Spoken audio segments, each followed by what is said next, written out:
Hello everyone, welcome back. This is Lecture 1, Class 9th, Subject English. In this lecture, we are going to study one new chapter of movements, that is chapter number 10, The Beggar.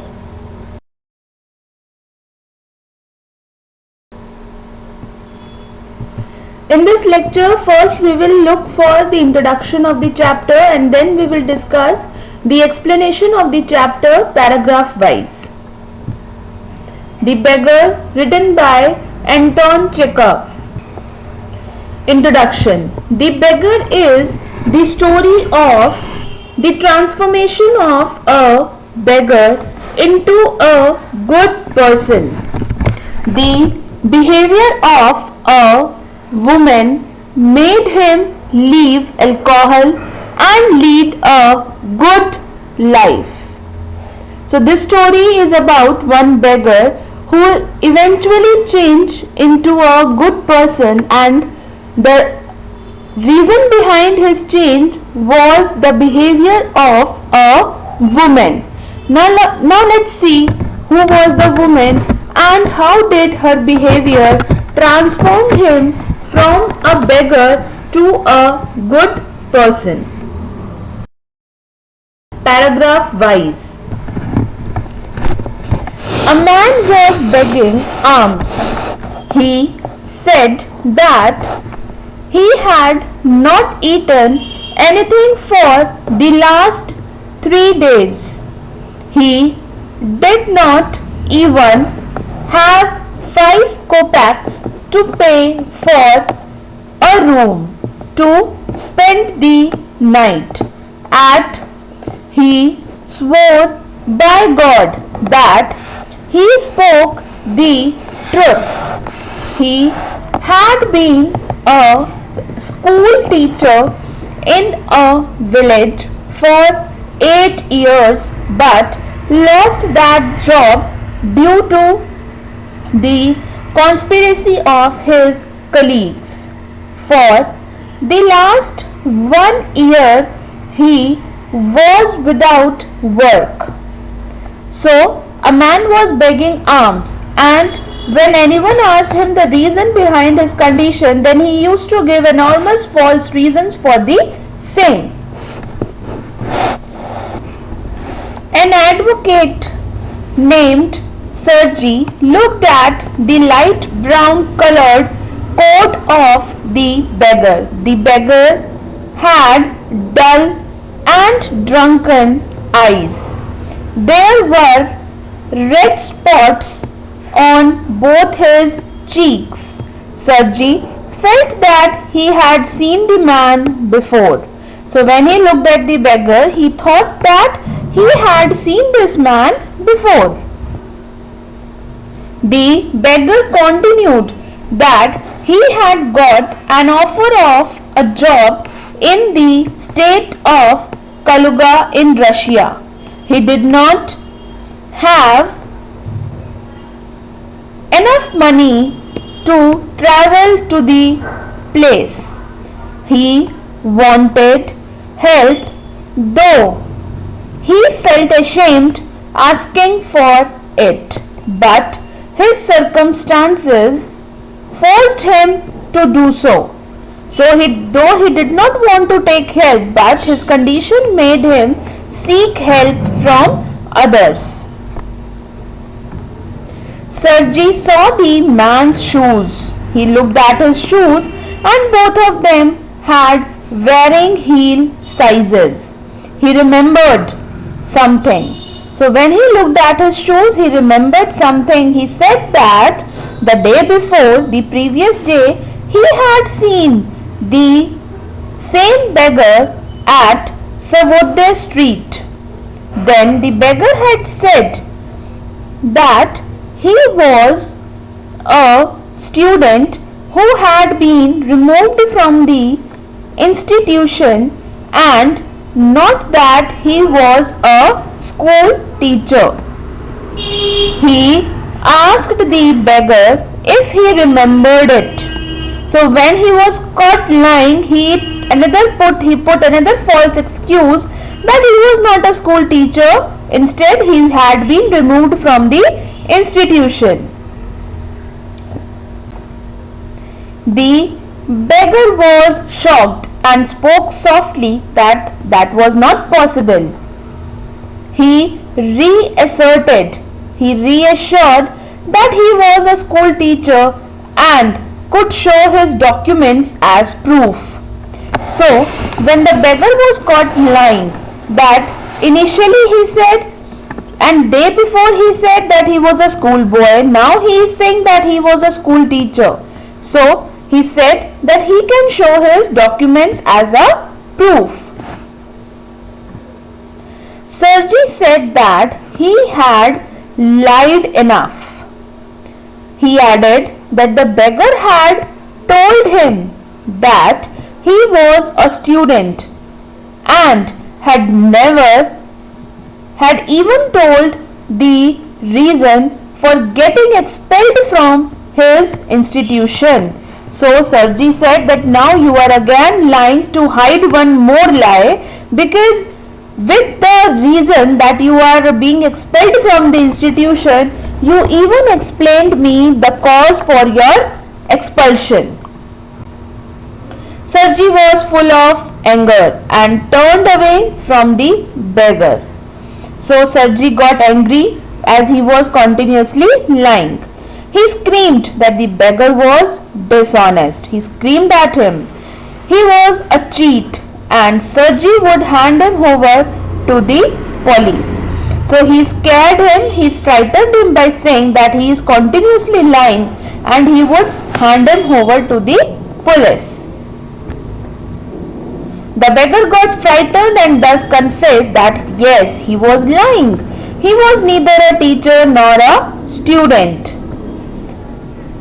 He had been a singer in a Russian group and was removed due to his drinking problem. He lied because people would not give him alms if he told them the truth. So again there comes one more reason, that he was neither a student nor a teacher. Instead he had been working with a music group and he had been expelled because of his drinking habit. Sirji screamed at him again and said that he could work instead of lying. So Sirji told him, shouted at him and said that instead of telling lies, he should work. The beggar said that he knew he should work, but there was no work for him. The beggar said that I know I need to work and I should work, but I could not find any suitable job for me. There he was offered a job. Sirji asked if he would chop wood for him. So there he got the job on the spot by Sirji. And the beggar wanted to chop wood but said that even skilled woodcutters were out of work. So who would employ him for it? So he said that even good wood choppers are expelled out, then who would give him job? Then Sirji offered him work and there he was offered a job by Sirji. The beggar replied that he would chop wood for him, and now he was caught in a trap, as now he could not deny, and he said that okay, he would chop wood for him. Sirji said that his willingness to work would be judged soon. So he said that his willingness would be judged soon. He walked off, rubbing his hands, and called the cook from the kitchen. So what did Sirji do? He just took him and called the cook from the kitchen and tested his willingness. He asked Olga. So Olga was the cook and he asked her to take the man to the woodshed and let him chop wood. So he offered him a job and assigned him some work. The beggar resembled a scarecrow. His reluctance to go to the shed was signified by his act of shrugging his shoulders. So he shrugged his shoulders. That means something. He followed the cook hesitantly. He was hesitant. He followed the cook hesitantly because from inner side he did not want to work, but there he admitted that he should work, and so now he could not run away from the job offered by Sirji. So he followed the cook hesitantly.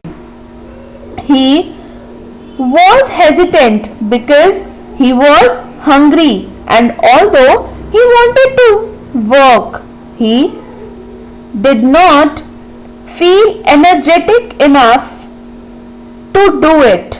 So he was hungry and did not want to work that time. As he had promised Sirji that he had to go to work, he did not feel strong enough because he was under the influence of the alcohol and was not fit to do laborious work. So he was drunk, and so he was unable to do laborious work that time. Sirji went to the dining room. So he went there to look outside the window. As he had assigned him work, he could see the woodshed and the yard. There he saw the cook and the beggar in the yard. So he was continuously seeing both of them. They walked to the shed. They walked to the woodshed. The cook, Olga, stared at the beggar angrily. She was staring at the beggar, pushed him with her elbow and shut the door. Pushed him inside, and she just shut the door. Then he saw the beggar, who had lied that he had been a teacher, sitting on a log of wood. So there he saw that beggar. He sat with his cheeks resting on his fists. So he sat there, and Olga threw the eggs towards him and scolded him. She was angry. She threw these eggs, and the beggar pulled the piece of wood towards him, placed it between his feet and hit it weakly with the eggs. So Olga was angry as she could see the hesitant behavior of that beggar. She threw the eggs towards him, and what did the beggar do? He just placed it between his feet and hit it weakly, as he was drunk and was not energetic enough to do such laborious work. The wood shook and fell. He pulled it up again, tried to warm up his hands by blowing into them, and again tapped the wood with the eggs. He was careful not to hit his shoes or cut his finger. The wood fell once again. So he tried one more time with precautions so that he should not hurt his own hands or legs. So he took it up again and tried to warm up his hands. Sirji was not angry at the beggar any longer. He felt sorry and ashamed of himself to put the poor man at hard work in such cold weather, despite the fact that he was not fit enough to do it. So when he saw the beggar trying his best to cut or chop the woods, he felt ashamed that he just put a poor man to such a laborious work in the cold outside. Sirji was glad that the beggar had done the work. He asked Olga to pay him half a ruble. He added that she could tell him to come on the first day of every month to cut wood. They could give him some work. So Sirji was happy that the beggar had done the work and asked Olga to pay him some amount. And there he was assigned a job on alternate days to come and chop the wood for him, and for that he would be given some amount of money. The beggar turned up on the first of the month and got half a ruble, although he was heavily drunk and could not even stand on his feet. He went there for work often. He would do so. The beggar turned up, that means on the first day of every month he was given certain amount, though he was not physically fit enough to do any kind of work. He would do various jobs like shoveling the snow, set the wood in the shed, beat the rugs to remove the dust, and he earned 20 to 40 kopecks for it. Once Sirji gave him a pair of trousers too. So there he was found doing enormous jobs like setting the wood, removing the dust, and for that he was earning 20 to 40 kopecks. And once he even was gifted a pair of trousers. Sirji shifted to another house and hired the beggar to help in moving the articles like furniture. Now the man was not under the influence of alcohol. He was sad and remained quiet. He hardly took part in removing or moving the furniture. So after few days, Sirji shifted to another house and the beggar was assigned a job to shift the articles, and in those few days he even left the alcohol, and still he was not physically fit enough and he hardly took part in moving the furniture. He shivered, he simply walked behind the vans with his head hanging low and did not even pretend to be busy. He shivered due to the cold weather and seemed embarrassed when other workers made fun of him being idle, weak, and laughed at his torn overcoat. When the work was completed, Sirji called the beggar. So when he was unable to do the work there he was made fun of by the other members, by the other workers for being weak, and even laughed at his torn overcoat. Then Sirji called him when all the work was done. Sergey said that he was happy to see the change in the beggar due to his scoldings. He gave him a ruble for his labor and asked him his name, as he had left drinking and was willing to work too.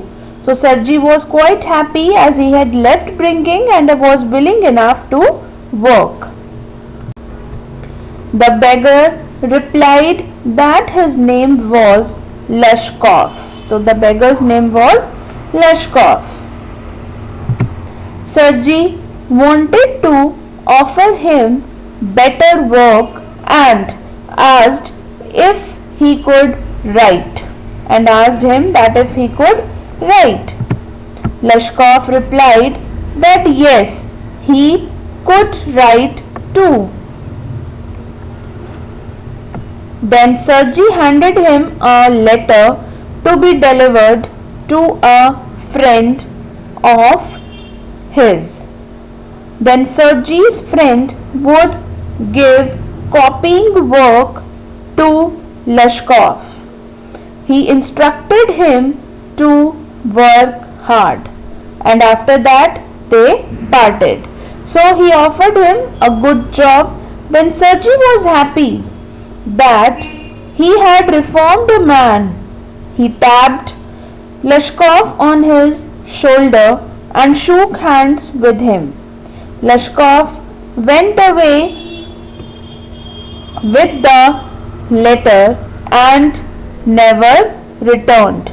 So when he was offered a good job which was of writing, he took the letter and never returned. After 2 years, one evening, Sergey was standing at the ticket window of a theatre.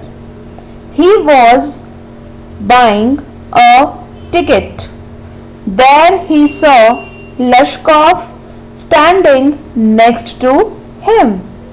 He was well dressed, wore a coat.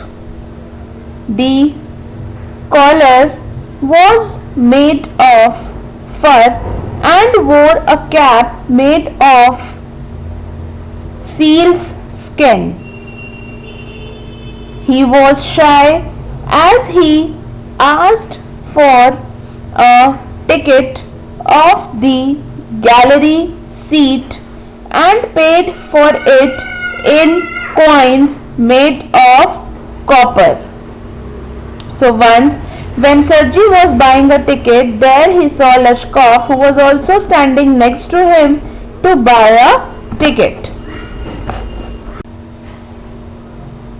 Sergey recognized Lashkov and met him. He asked how he was, what he was doing, and how everything was going. So he recognized Lashkov and met him and asked him how everything was going in his life. Lashkov replied that he was fine and was working as a notary. He got paid 35 rubles a month. So Sergey was happy when he heard about his working job. Sergey was glad and thanked God for reforming the beggar. He said that he considered Lashkov to be his godson because it was due to his scolding that he was a changed man. That day the beggar had been at his feet asking for mercy. He was glad that Lashkov did not forget his words. So he was happy that still he remembered him and remembered his words also. Leshkov thanked him and said that if he had not met Sergei that day, he would still be lying and begging. He came out of the pit with the help of Sergei and was glad for his help. So he thanked him and obliged him for his help. He thanked Sergei for his kindness. He was grateful to the cook. She was a noble woman. Although Sergei had been kind to him, it was Olga who saved him and reformed him. So who actually reformed that beggar? Olga. He asked Sergei how he felt about the truth. So he asked him that how was he feeling when he get to know the truth. Leshkov continued that when he would visit the place to chop wood, then it was Olga who would scold him. She would feel sad for him and wept. She felt very sorry and very sad for him and would chop all the wood for him. Her behavior changed him, and just then the bell rang. So he told him the actual reason. Leshkov bowed to Sergei and left for the gallery of the theatre. So there he told him the truth, that the main reason was Olga for his reformation. So this was all about the chapter. Now your homework is that you have to read the chapter thoroughly and do the textual questions in your fair notebook.